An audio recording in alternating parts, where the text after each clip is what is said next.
श्री गणेशाय नमः। आज हम सुनने जा रहे हैं पूर्णिमा व्रत कथा अथवा श्री सत्यनारायण व्रत कथा। तो सबसे पहले हम भगवान विष्णु जी की स्तुति करते हैं। शांतकारं भुजगशयनं पद्मनाभं सुरेशं विश्वाधारं गगनसदृशं मेघवर्णं शुभांगं लक्ष्मीकान्तं कमलनयनं योगीभिर्ध्यानगम्यं वंदे विष्णुं भवभयहरं सर्वलोकैकनाथम्। तो अब हम पहला अध्याय प्रारंभ करते हैं। एक समय नैमिषारण्य तीर्थ में शैनकादि 88,000 ऋषियों ने श्री सूत जी से पूछा, हे प्रभु, इस कलयुग में वेद विद्या रहित मनुष्यों को प्रभु भक्ति किस प्रकार मिलेगी तथा उनका उद्धार कैसे होगा। इसलिए हे मुनि, कोई ऐसा तप कहिए जिससे थोड़े समय में पुण्य प्राप्त होवे तथा मनवांछित फल मिले। वह कथा सुनने की हमारी इच्छा है। सर्वशास्त्र ज्ञाता श्री सूत जी बोले, हे वैष्णवों में पूज, आप सबने प्राणियों के हित की बात पूछी है। अब मैं उस श्रेष्ठ व्रत को आप लोगों से कहूँगा जिस व्रत को नारद जी ने लक्ष्मी नारायण जी से पूछा था और लक्ष्मीपति ने मुनि श्रेष्ठ नारद जी से कहा था। सो ध्यान से सुनो। एक समय योगीराज नारद जी दूसरों के हित की इच्छा से अनेक लोकों में घूमते हुए मृत्यु लोक में आ पहुँचे। यहाँ अनेक योनियों में जन्मे हुए प्राय सभी मनुष्यों को अपने कर्मों द्वारा अनेकों दुखों से पीड़ित देखकर सोचा, किस यत्न के करने से निश्चय ही प्राणियों के दुखों का नाश हो सकेगा। ऐसा मन में सोचकर विष्णु लोक को गए। वहाँ श्वेत वर्ण और 4 भुजाओं वाले देवों के ईश नारायण को देखकर, जिनके हाथ में शंख चक्र गदा और पद्म थे तथा वरमाला पहने हुए थे, स्तुति करने लगे। हे भगवान, आप अत्यंत शक्ति से संपन्न हैं। मन तथा वाणी भी आपको नहीं पा सकती। आपका आदि मध्य अंत नहीं है। निर्गुण स्वरूप सृष्टि के आदिभूत व भक्तों के दुख को नष्ट करने वाले हो। आपको नमस्कार है। नारद जी से इस प्रकार की स्तुति सुनकर भगवान विष्णु जी बोले, हे मुनिश्रेष्ठ, आपके मन में क्या है? आपका किस काम के लिए आगमन हुआ है? निसंकोच कहो। तब नारद मुनि बोले, मृत्यु लोक में सब मनुष्य जो अनेक योनियों में पैदा हुए हैं, अपने अपने कर्मों के द्वारा अनेक प्रकार के दुख से दुखी हो रहे हैं। हे नाथ, मुझ पर दया रखते हो तो बतलाइए कि उन मनुष्यों के सब दुख थोड़े से ही प्रयत्न में कैसे दूर हो सकते हैं। श्री भगवान बोले, हे नारद, मनुष्यों की भलाई के लिए तुमने बहुत अच्छी बात पूछी है। जिस काम को करने से मनुष्य मोह से छूट जाता है वह मैं कहता हूँ। सुनो, बहुत पुण्य देने वाला स्वर्ग तथा मृत्यु लोक दोनों में दुर्लभ एक उत्तम व्रत है। आज मैं प्रेमवश होकर तुमसे कहता हूँ, सत्यनारायण का वह व्रत अच्छी तरह विधि पूर्वक करके मनुष्य आयु पर्यंत यहाँ सुख भोगकर मरने पर मोक्ष को प्राप्त होता है। श्री भगवान के वचन सुनकर नारद मुनि बोले, उस व्रत का क्या फल है, क्या विधान है और किसने यह व्रत किया है और किस दिन यह व्रत करना चाहिए? विस्तार से कहिए। भगवान बोले, दुख शोक आदि को दूर करने वाला, धन धान को बढ़ाने वाला, सौभाग्य तथा संतान को देने वाला यह व्रत सब स्थानों पर विजय करने वाला है। भक्ति संतान को देने वाला यह व्रत भक्ति और श्रद्धा के साथ किसी भी दिन मनुष्य श्री सत्यनारायण की प्रातः काल के समय ब्राह्मणों और बंधुओं के साथ धर्मपरायण होकर पूजा करे। भक्ति भाव से नैवेद्य, केले का फल, घी, दूध और गेहूं का चूर्ण सवाया लेवे।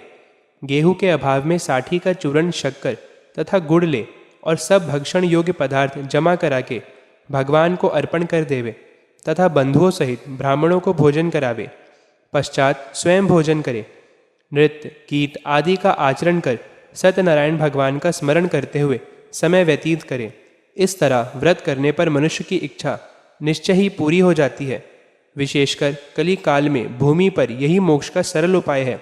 इति श्री सत्यनारायण व्रत कथा प्रथम अध्याय संपूर्णम। बोलिए सत्यनारायण भगवान की जय। अब हम दूसरा अध्याय प्रारंभ करते हैं। सूत जी बोले, हे ऋषियों, जिसने पहले समय में इस व्रत को किया है उसका इतिहास कहता हूँ, ध्यान से सुनो। सुंदर काशीपुरी नगरी में एक अत्यंत निर्धन ब्राह्मण रहता था। वह भूख और प्यास से बेचैन हुआ नित्य पृथ्वी पर घूमता था। ब्राह्मणों से प्रेम करने वाले भगवान ने ब्राह्मण को दुखी देखकर बूढ़े ब्राह्मण का रूप धर उसके पास जा आदर के साथ पूछा, हे विप्र, नित्य दुखी हुआ पृथ्वी पर क्यों घूमता है? हे श्रेष्ठ ब्राह्मण, यह सब मुझसे कहो, मैं सुनना चाहता हूँ। ब्राह्मण बोला, मैं निर्धन ब्राह्मण हूँ, भिक्षा के लिए पृथ्वी पर फिरता हूँ। हे भगवान, यदि आप इसका उपाय जानते हो तो कृपा कर कहो। वृद्ध ब्राह्मण बोले, सत्यनारायण भगवान मन वंचित फल देने वाले हैं। इसलिए हे ब्राह्मण, तू उनका पूजन कर, जिसके करने से मनुष्य सब दुखों से मुक्त होता है। ब्राह्मण को व्रत का सारा विधान बतलाकर बूढ़े ब्राह्मण का रूप धारण करने वाले सत्यनारायण भगवान अंतर्ध्यान हो गए। जिस व्रत को वृद्ध ब्राह्मण ने बतलाया है, मैं उसको करूँगा, यह निश्चय करने पर उसे रात में नींद भी नहीं आई। वह सवेरे उठ सत्यनारायण भगवान के व्रत का निश्चय कर भिक्षा के लिए चला। उसको भिक्षा में बहुत धन मिला, जिससे बंधु बांधवों के साथ उसने सत्यनारायण भगवान का व्रत किया। इसके करने से वह ब्राह्मण सब दुखों से छूटकर अनेक प्रकार की संपत्तियों से युक्त हुआ। उस समय से वह ब्राह्मण हर मास व्रत करने लगा। इस तरह सत्यनारायण भगवान के व्रत को जो करेगा वह मनुष्य सब दुखों से छूट जाएगा। इस तरह नारद जी से भगवान नारायण का कहा हुआ यह व्रत मैंने तुमसे कहा। हे विप्रो, मैं अब और क्या कहूँ। ऋषि बोले, हे मुनीश्वर, संसार में इस ब्राह्मण से सुनकर किस किसने इस व्रत को किया, हम यह सब सुनना चाहते हैं। इसके लिए हमारे मन में श्रद्धा है। सूत जी बोले, हे मुनियों, जिसने इस व्रत को किया है वह सब सुनो। एक समय एक ब्राह्मण धन और ऐश्वर्य के अनुसार बंधु बांधवों के साथ व्रत करने को तैयार हुआ। उसी समय एक लकड़ी बेचने वाला बूढ़ा आदमी आया और बाहर लकड़ियों को रखकर ब्राह्मण के मकान में गया। प्यास से दुखी लकड़हारा उनको व्रत करते देखकर ब्राह्मण को नमस्कार कर कहने लगा कि आप यह क्या कर रहे हैं और इसके करने से क्या फल मिलता है, कृपा करके मुझसे कहो। ब्राह्मण ने कहा, सब मनोकामनाओं को पूरा करने वाला यह सत्यनारायण भगवान का व्रत है। इसकी ही कृपा से मेरे यहाँ धन्य धान आदि की वृद्धि हुई है। ब्राह्मण से इस व्रत के बारे में जानकर लकड़हारा बहुत प्रसन्न हुआ। चरणामृत ले और प्रसाद खाने के बाद अपने घर को गया। लकड़हारे ने अपने मन में इस प्रकार संकल्प किया कि आज नगर में लकड़ी बेचने से जो धन मिलेगा उसी से सत्यनारायण देव का उत्तम व्रत करूंगा। यह मन में विचार कर वह बूढ़ा आदमी लकड़ियां अपने सिर पर रखकर जिस नगर में धनवान लोग रहते थे वह ऐसे सुंदर नगर में गया। उस रोज वहां पर उसे उन लकड़ियों का दाम पहले दिनों से चौगुना मिला। तब वह बूढ़ा लकड़हारा दाम ले और अति प्रसन्न होकर पक्के केले की फूली, शक्कर, घी, दूध, दही और गेहूं का आटा इत्यादि सत्यनारायण भगवान के व्रत की कुल सामग्रियों को लेकर अपने घर गया। फिर उसने अपने भाइयों को बुलाकर विधि के साथ भगवान जी का पूजन और व्रत किया। उस व्रत के प्रभाव से वह बूढ़ा लकड़हारा धन, पुत्र आदि से युक्त हुआ और संसार के समस्त सुख भोगकर वैकुंठ को चला गया। इति श्री सत्यनारायण व्रत कथा द्वितीय अध्याय संपूर्णम। बोलिए सत्यनारायण भगवान की जय। अब हम तीसरा अध्याय प्रारंभ करते हैं। सूत जी बोले, हे श्रेष्ठ मुनियों, अब आगे की कथा कहता हूँ, सुनो। पहले समय में उल्लामुख नामक का एक बुद्धिमान राजा था। वह सत्यवक्ता और जितेंद्र था। प्रतिदिन देव स्थानों पर जाता तथा गरीबों को धन देकर उनके कष्ट को दूर करता था। उसकी पत्नी कमल के समान मुख वाली और सती साध्वी थी। भद्रशिला नदी के तट पर उन दोनों ने श्री सत्यनारायण का व्रत किया। उस समय में वहाँ एक साधु वैश्य आया। उसके पास व्यापार के लिए बहुत सा धन था। वह नाव को किनारे पर ठहराकर राजा के पास आ गया और राजा को व्रत करते हुए देखकर विनय के साथ पूछने लगा, हे राजन, भक्ति युक्त चित्त से यह आप क्या कर रहे हैं? मेरी सुनने की इच्छा है, सो आप यह मुझे बताइए। राजा बोला, हे साधु, अपने बांधवों के साथ पुत्र आदि की प्राप्ति के लिए यह महाशक्तिवान सत्यनारायण भगवान का व्रत व पूजन किया जा रहा है। राजा के वचन सुनकर साधु आदर से बोला, हे राजन, मुझसे इसका सब विधान कहो। मैं भी आपके कथन अनुसार इस व्रत को करूँगा। मेरी भी कोई संतान नहीं है और इससे निश्चय ही होगी। राजा से सब विधान सुन व्यापार से निवृत्त हो वह आनंद के साथ घर गया। साधु ने अपनी स्त्री से संतान देने वाले उस व्रत का समाचार सुनाया और कहा कि जब मेरे संतान होगी तब मैं इस व्रत को करूँगा। साधु ने ऐसे वचन अपनी स्त्री लीलावती से कहे। एक दिन उसकी स्त्री लीलावती पति के साथ आनंदित हो सांसारिक धर्म में प्रवृत्त होकर सत्यनारायण भगवान की कृपा से गर्भवती हो गई तथा 10वें महीने में उसके एक सुंदर कन्या का जन्म हुआ। दिनों दिन वह इस तरह बढ़ने लगी जैसे शुक्ल पक्ष का चंद्रमा बढ़ता है। कन्या का नाम कलावती रखा गया। तब लीलावती ने मीठे शब्दों से अपने पति से कहा कि जो आपने संकल्प किया था कि भगवान का व्रत करूंगा, अब आप उसे करिए। साधु बोला, हे प्रिय, इसके विवाह पर करूंगा। इस प्रकार अपनी पत्नी को आश्वासन दे वह नगर को गया। कलावती पितृगृह में वृद्धि को प्राप्त हो गई। साधु ने जब नगर में सखियों के साथ अपनी पुत्री को देखा तो तुरंत दूत बुलाकर कहा कि पुत्री के वास्ते कोई सुयोग्य वर देखकर लाओ। साधु की आज्ञा पाकर दूत कंचन नगर पहुंचा और वहां पर बड़ी खोज कर देखभाल कर लड़की के लिए सुयोग्य वणिक पुत्र को ले आया। उस सुयोग लड़के को देखकर साधु ने अपने बंधु बांधवों सहित प्रसन्नचित्त अपनी पुत्री का विवाह उसके साथ कर दिया। किंतु दुर्भाग्य से विवाह के समय भी उस व्रत को करना भूल गया। तब श्री भगवान क्रोधित हो गए और श्राप दिया कि तुम्हें दारुण दुख प्राप्त होगा। अपने कार्य में कुशल साधु बनिया जमाता सहित समुद्र के समीप स्थित रत्नपुर नगर में गया और वहां दोनों ससुर जमाई चंद्रकेतु राजा के उस नगर में व्यापार करने लगे। एक रोज भगवान सत्यनारायण की माया से प्रेरित कोई चोर राजा का धन चुराकर भागा जा रहा था। किंतु राजा के दूतों को आता देखकर चोर ने घबराकर भागते हुए राजा के धन को वहीं चुपचाप रख दिया जहां वो ससुर जमाई ठहरे हुए थे।